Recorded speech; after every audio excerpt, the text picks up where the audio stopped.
Topic का जो title है वो है routing over permanent virtual circuits. सबसे पहले ऑब्जेक्टिव्स देखते हैं। After completing this topic a student will be able to understand routing over permanent virtual circuits और पीवीसीज।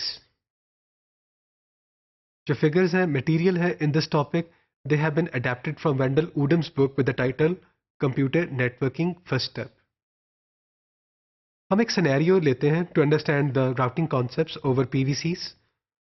क्या हमारे जो सिनेरियो, क्या हमारी एग्जांपल है, it's an internetwork that uses 3 routers at 3 different sites.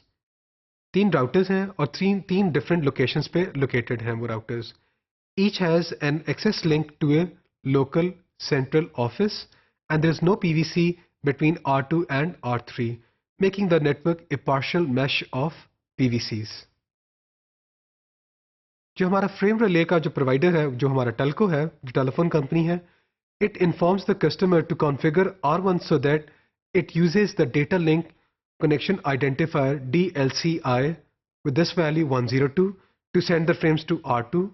और अगर आपने R1 ने पैकेट्स फॉरवर्ड करने हैं R3 को की तरफ, तो वो क्या क्या वैल्यू यूज करेगा? DLCI की 103 वैल्यू यूज करेगा। अगर आप इस डायग्राम में देखें तो इस डायग्राम में ये सिनेरियो डिपिक्टेड है।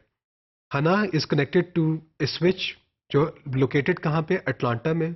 इस सबनेट का जो नंबर है वो है 150.1.1.0।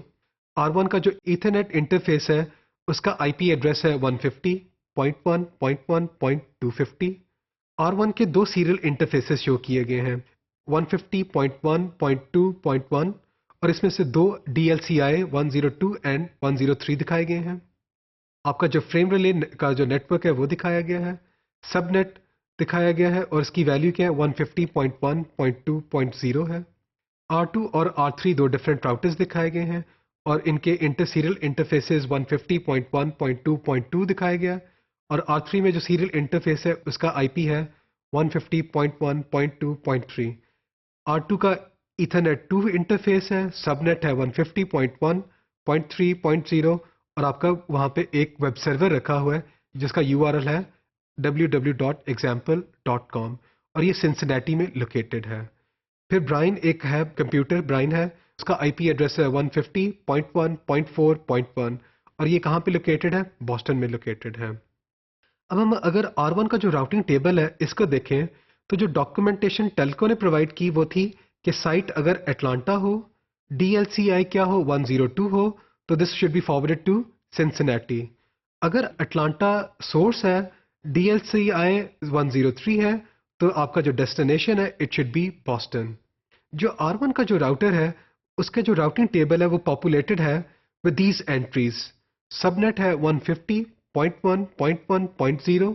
कौन सा? अगर एक पैकेट रिसीव करता है R1 और जिसकी डेस्टिनेशन सबनेट क्या हो? 150.1.1.0, तो वो क्या करेगा? अपनी ईथरनेट इंटरफेस E1 को फॉरवर्ड कर देगा and while forwarding this packet उसको कोई नेक्स्ट हॉप राउटर नहीं चाहिए।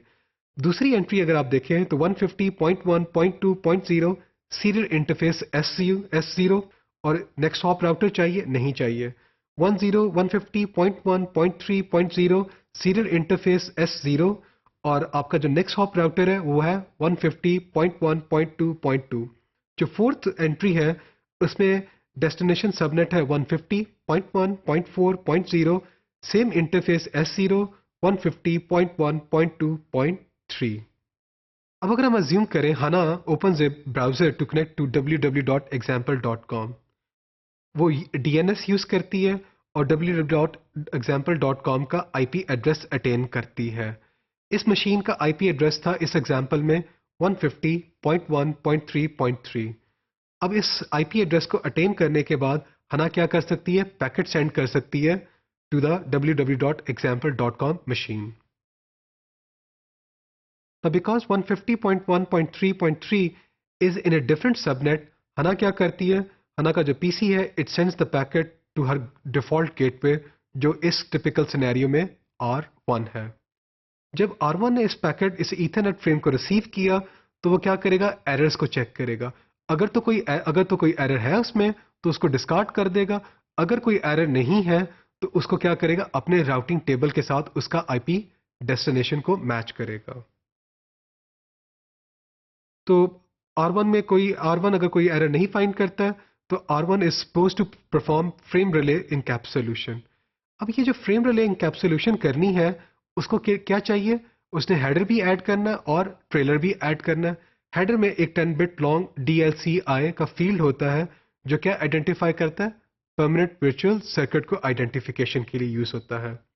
और ट्रेलर में क्या चीज ऐड कर दी जाती है, फ्रेम चेक सीक्वेंस। अगर कोई बिट एरर तो नहीं अगर होती, तो फ्रेम चेक सीक्वेंस इस मकसद के लिए यूज होता है। अब ये जब आईपी पैकेट को उसने देखा, तो अब जो R1 है उसने क्या किया, आईपी पैकेट उसके साथ फ्रेम रिले का हेडर ऐड कर दिया और फ्रेम रिले का ट्रेलर ऐड कर दिया। अब जब उसने फ्रेम रिले का हेडर ऐड कर दिया, तो हेडर में उसने DLCI की वैल्यू डालनी है। अब इस टिपिकल एग्जांपल में अगर आप देखें तो हमारे पास DLCI आइदर 102 है या 103 है। सिंस हना किससे कम्युनिकेट करना चाह रही थी, www.example.com के साथ कम्युनिकेट करने चाह रही है। और ये जो मशीन है ये R2 के साथ अटैच्ड है और ये लोकेटेड क्या है, सिंसिनेटी में। तो इसका DLCI 102 यूज करेगा। लेकिन ये जो 102 है ये कहाँ से लर्न करता है, जब R1 looks at his routing table for subnet 150.1.3.0, उसको नेक्स्ट हॉप राउटर कौन सा मिलता है, 150.1.2.2, जो कि इसका आईपी एड्रेस है R2 का है और ये सिंसिनेटी में लोकेटेड है। उसको ये भी पता चलता है कि आउटगोइंग इंटरफेस क्या S0 है, लेकिन जो DLCI की इंफॉर्मेशन है वो इस राउटिंग टेबल में कहीं लिस्टेड नहीं है। As soon as the PVC, the permanent virtual circuit, starts working, R2 announces its IP address to R1 using the VC between the two routers. तो R1 और R2 ने क्या किया, एक दूसरे के साथ IP exchange किया। R1 also announces its IP address to R2 using that same virtual circuit. एक दूसरे की IP तो उन्होंने लर्न कर ली दोनों राउटर्स ने with the help of a virtual circuit, लेकिन ये जो DLC है ये कैसे लर्न होता है। The message used to announce the IP address and the DLCI is called an inverse ARP message.